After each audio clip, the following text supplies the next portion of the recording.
It took me 3 months to hand carve that music box for her, and the morning after I gave it to her, I passed by her kitchen and saw it balanced on the top of her trash, and I have not made anything for anyone in that family since. The wood shavings were still on my workshop floor when I kissed someone who was not my husband. I want to start there because everything before that moment is just context, and context is how people like me avoid saying the true thing.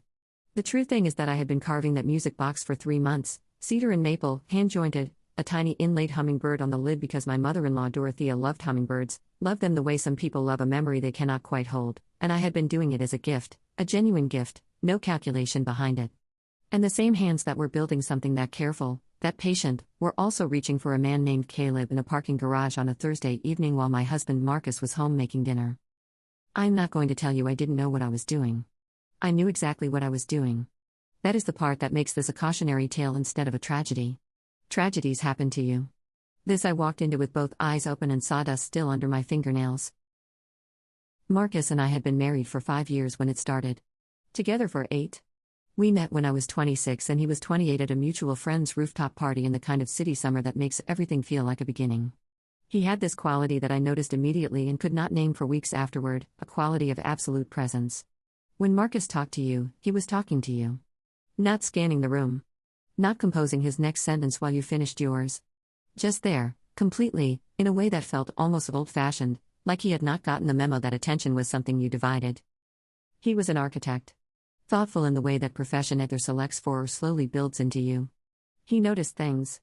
The way light moved across a floor in the afternoon. The way a room felt before furniture versus after. He brought that same attention home, to us, to the specific ecosystem of our life together, and for years it was the thing I loved most about him. We had no children. That had been its own journey, quiet and private, 2 rounds of something that did not work out, and then a mutual decision to stop trying for a while that had quietly become a mutual decision to stop trying entirely. Marcus handled that grief in his way, which was to build things. He renovated our kitchen over 4 weekends. He built shelves. He designed, for no reason except that he needed somewhere to put his hands, a pergola in the backyard that our neighbor told us changed the entire feeling of the street. I handled it in my way, which was to go back to woodworking, something I had learned from my grandfather and abandoned in my 20s. I set up a small workshop in the garage. It became the place I went when I needed to be alone with something that required patience. You cannot rush wood. It tells you what it is willing to do and you either work with it or you ruin it. I found that clarifying. What I did not find clarifying was what was happening to me somewhere around year 4 of the marriage. I cannot locate it exactly. It was not a single event. It was more like a slow atmospheric shift, the way a season changes not on a specific day but across many days until you look up one morning and realize summer is gone. I had started to feel, and I understand how ungrateful this sounds, I had started to feel like Marcus's steadiness was a kind of ceiling. Like his contentment with our life was evidence that he didn't want more, and if he didn't want more, then wanting more made me somehow wrong, and being wrong started to feel like being trapped. I know now that this was my own architecture, not his. Marcus was not trapping me. I was looking at a man who had made peace with his life and resenting him for the peace. Cassidy, my closest friend, was not helping. Cassidy had always operated at a frequency slightly above contentment, always reaching for the next version of her life, always certain there was a better table at the restaurant she was currently sitting in. She looked at Marcus with a polite, faint smile that said safe choice without ever saying it, and I absorbed that look over dozens of dinners until I started to see my husband through it. This is not Cassidy's fault. She did not make my choices. But she built the lens and I chose to look through it. Caleb worked at the architecture firm where Marcus was a senior partner. Not under Marcus directly, different division, enough separation to feel technically okay if you were actively looking for things to feel technically okay about. He was 31, unmarried, the kind of attractive that announces itself and knows it. He started talking to me at a firm event I had attended as Marcus's wife, and there was something so immediately electric about his attention that I think I was already in trouble before I finished my first drink. He texted me the next day. How he had my number was a question I asked once and filed away too quickly. We texted for 3 weeks before anything physical happened. 3 weeks of conversations I was having in bathroom stalls and parked cars and the far corner of my workshop while Marcus was inside the house, living our life, completely unaware that his wife was constructing a parallel one at an increasingly rapid pace. The first time I told myself it was just conversation. The second week I told myself it was just harmless. The third week I stopped telling myself anything and just kept doing it. The physical component started on a Thursday in the parking garage of a restaurant where I had supposedly met a friend for dinner. I had met Caleb. The friend, a woman named Dana who knew vaguely that something was happening and had chosen willful ignorance, was my cover story, the kind of cover story that requires another person's complicity and therefore spreads the rot outward. I drove home afterward. Marcus had made pasta, the one with the brown butter and sage that I had told him once was my favorite, and he had remembered and made at least a dozen times since because that is who Marcus was. The kitchen smelled extraordinary. He was at the counter with a dish towel over his shoulder, and he turned when I came in, and he looked at me the way he always looked at me, completely present, completely there. I told him dinner with Dana had run long. He nodded and plated the pasta and poured me wine, and we ate at the kitchen table, and I sat across from the best man I have ever known and talked about nothing and felt the specific coldness of someone who has decided to keep going. The music box. Dorothea, Marcus's mother, was the kind of woman who made you want to be better without ever indicating that you currently weren't. She had welcomed me into her family with a warmth that had no conditions attached to it, which I understood only later was rarer than it should be. She was 71, sharp and funny, with a garden she tended like a relationship and a house full of things that meant something. Every object in her home had a story. She was not a collector. She was a keeper. She had mentioned once, 2 years prior, that as a child she had a music box that played a specific melody, that the box had been lost in a move, that she sometimes still heard the melody in her head on quiet mornings. She said it without weight, just a memory offered in conversation. I had filed it. In January I started the box. Cedar base, maple inlay, hand-carved hummingbird lid, the mechanism sourced from a specialty shop and tuned to play within 2 notes of the melody she had described. 3 months. Weekend mornings, late nights, the kind of sustained attention that I now understand I was pouring into woodwork because I had almost completely stopped pouring it into my marriage. This is the part that makes me feel the most deeply uncomfortable about myself. I was building something exquisite for the woman who had loved me unconditionally, with hands that were also conducting a systematic betrayal of her son. I do not know how to account for that. I cannot make it coherent. Both things were true simultaneously, and I carried them both and did not let either one stop the other. I finished the box in late March. I wrapped it, presented it to Dorothea on a Sunday when Marcus and I went for our usual weekly dinner. She opened it at the dining room table with her careful, deliberate way of unwrapping things, not tearing, folding back the paper, and when the lid lifted and the melody began, she went completely still. Her hand came up to her mouth. Marcus watched his mother from across the table, and his face did something I cannot describe in any language I have. Dorothea looked at me and her eyes were full, and she reached across the table and took both of my hands. "How did you know?" she asked, not a question really, more like something escaping. I smiled. I accepted her gratitude. I sat in their dining room and received that love and said nothing about the Thursday evenings in the parking garage and the man who worked 30 feet from her son's office. The box sat in the center of the table for the rest of dinner. Dorothea kept reaching over to open it, letting it play a few notes, closing it. Marcus's hand found mine under the table. I held it. The following Thursday I was at Caleb's apartment when Marcus called. I let it ring. He called again. I sent it to voicemail. He texted, "Workshop light is on, didn't want you to have left it by accident, everything okay?"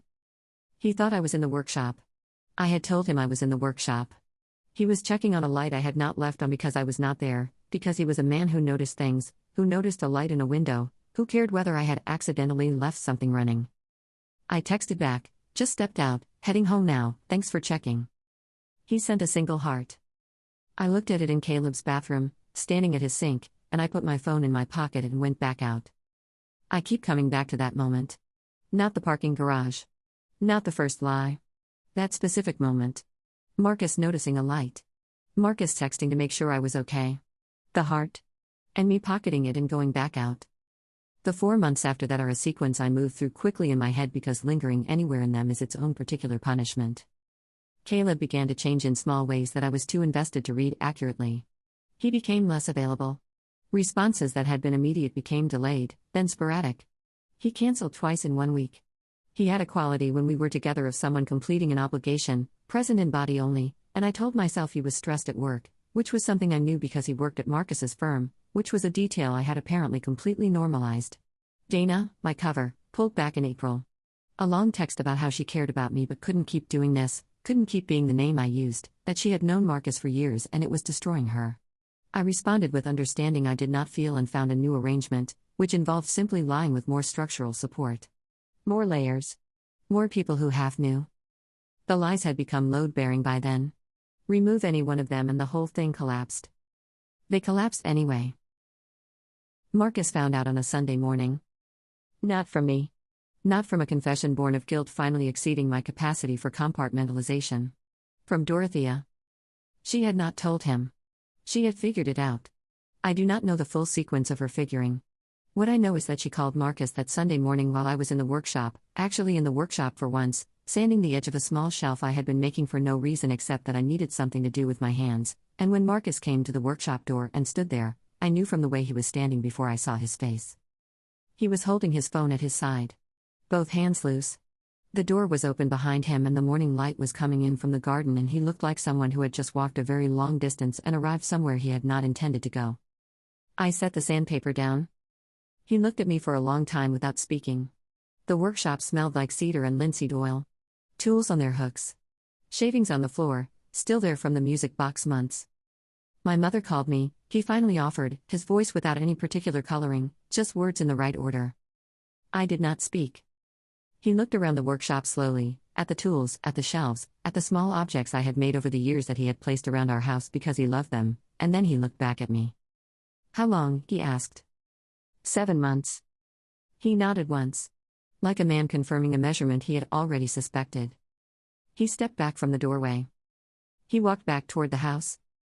I stood in the workshop and listened to his footsteps on the garden path and then the back door opening and then the quiet of it closing and then nothing. Just the morning.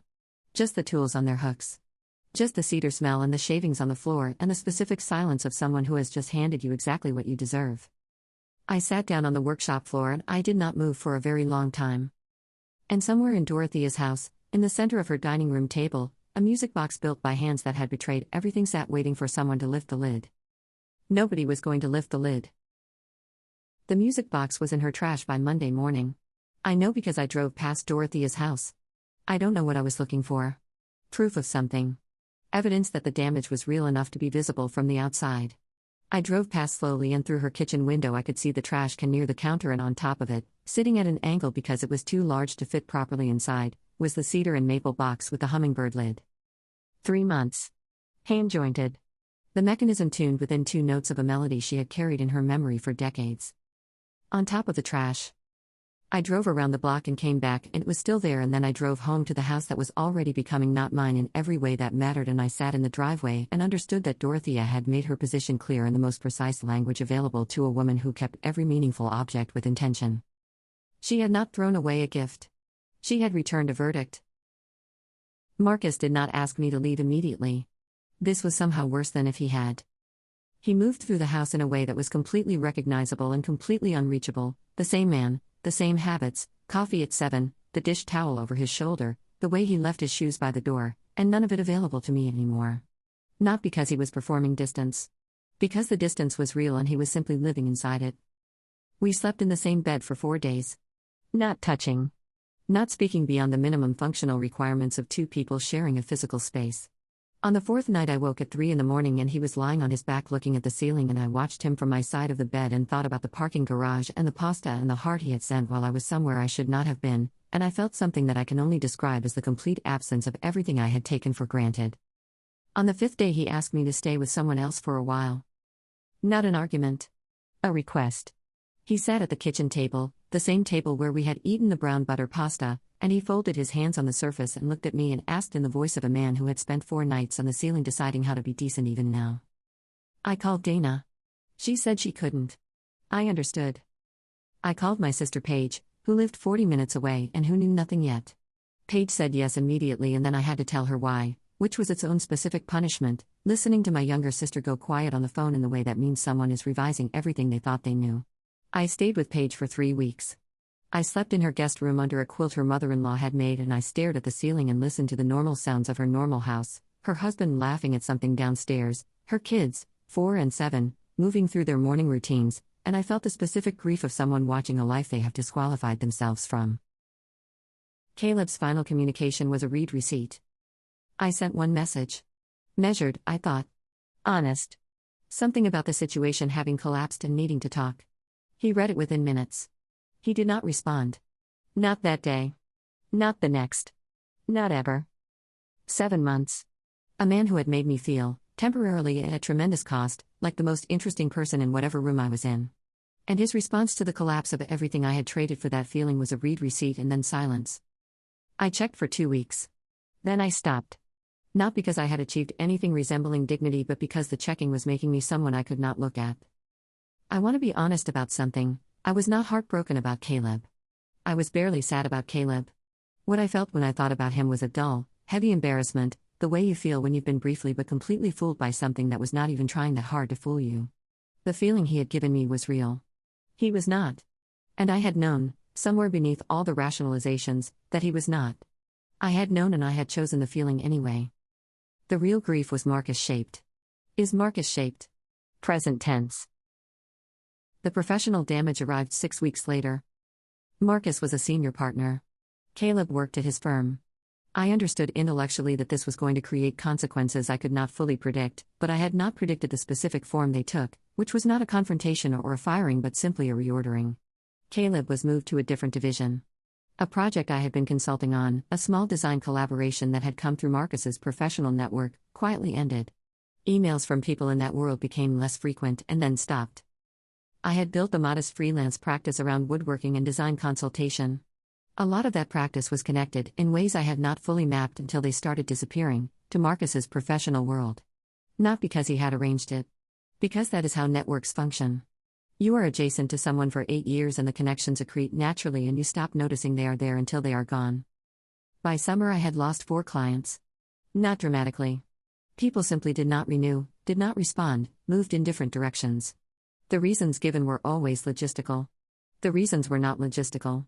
I took a position at a design firm downtown. Salary, benefits, a glass-walled office where I sat for 8 hours a day doing work that was adequate and fine, and nothing like the feeling of cedar coming into shape under patient hands.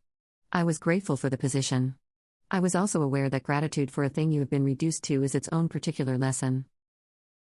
The divorce was filed in August. I am not going to perform surprise about any of the terms. Marcus was fair, ruthlessly fair, the kind of fair that has nothing to prove because it is simply the kind of person he is even now, even after everything. The house went to market. We split what we had built. His attorney was professional, and his communication through that attorney was minimal and correct, and there was not a single moment where he was unkind. I would have found unkindness easier. Unkindness is something to push against. What Marcus gave me was clarity, and clarity, when you have done what I did, is its own complete punishment. The house sold in 11 days. I was not there for the closing. I signed electronically from the desk of my glass-walled office, and then sat for the rest of the afternoon doing nothing with my hands. I moved into an apartment on the 4th floor of a building where I knew no one. I have a second bedroom that I set up as a workspace. The tools are in there, on hooks, in the same order I have always kept them. I have not used them since the shelf I was sanding the morning Marcus came to the workshop door. I don't know exactly why. I have told myself it's time, that I'll get back to it. I know that's not what it is. What it is that I built the most careful thing I have ever made with hands that were doing something else entirely, and I watched it end up on top of a trash can, and somewhere in that image is an accurate summary of my own judgment, and I am not ready yet to pick up a tool and test whether I trust it. Marcus's family disappeared with a completeness I had not allowed myself to anticipate. Dorothea, I understood. She had figured it out before Marcus did, which meant she had been carrying that knowledge alone for some period of time, deciding what to do with it, and what she had decided was to protect her son. She had loved me. I know she had loved me because I know what her love looked like up close, and it was real. And she had set it aside because she loved him more, and he was the one who was going to be standing in the wreckage. His brother, Seth, who had called me his sister-in-law in the specific way of someone who means it, was simply gone. His wife, Caroline, who had become a genuine friend over 5 years of holidays and ordinary Saturdays, stopped responding.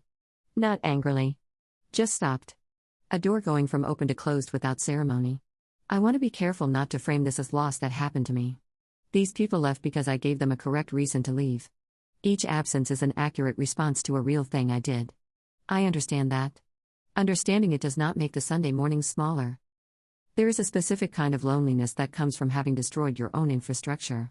You look for support and find that the places where support used to live are the places you have already hollowed out. The people who knew you best knew you as part of something that no longer exists, and without that context, you are someone they used to know, which is different from someone they know. Paige still calls. Weekly, reliable, Paige. She does not pretend things are fine, but she also does not require me to perform a suffering I am still in the middle of. She tells me about her kids. She asks about my work. Occasionally, carefully, She mentions that I should think about seeing someone professional. I know she is right. I am working toward being the person who acts on things she knows. I drove past the old house in October. I don't know why. I had known for months that Marcus had stayed in the neighborhood, renting something nearby while the house was on the market, and that after the sale he had found a place a few streets over. I had known and I had avoided knowing the specifics, and then on a gray October Saturday I found myself on our old street without having fully decided to go there. The new owners had repainted. A color I would not have chosen, a shade of blue that was too assertive for the neighborhood, but adequate. They had taken down the pergola Marcus had built. The pergola was gone. I sat in the car across the street and looked at the space where it had been, the patio now open and structureless, and I thought about the weekend he had built it, the focus on his face, the satisfaction when it was done, the neighbor who had said it changed the feeling of the street, and I thought about how casually and completely a person can unmake something beautiful. I drove away before I did anything I could not recover from. There are things I understand now that I could not have understood without the specific education of losing them. I understand that steadiness is not the same as smallness, and that presence is not the same as possession, and that a man who notices a light in a workshop window and texts to make sure you're okay is offering something that very few people are capable of sustaining, and it is worth more than any feeling that requires a parking garage. I understand that the friends who make your contentment feel like a consolation prize are not looking out for you. They are using your life as a mirror for their own choices, and when the mirror breaks, they will not be there to help you clean it up. I understand that you can build something for 3 months, something careful and patient and tuned to another person's specific frequency of longing, and it can still end up on top of the trash can by the following morning, and that this is accurate, and that it is the correct ending for something built by dishonest hands. And I understand that some things, once thrown away, are not recovered. Not people. Not trust. Not the particular quality of being known by someone who paid attention to you across 8 years and still chose you every morning. I have a workshop I don't enter. I have tools I don't lift. I have a second bedroom full of the equipment for making beautiful things, going still, waiting for a version of me that I do not know yet if I will become. I built the most careful thing I was capable of building. I built it while I was burning everything else down. And the morning after I gave it away, it was on top of the trash, and the hands that made it had no one left to make anything for, and that is the only true thing I have to offer you. The feeling will not stay. The damage will.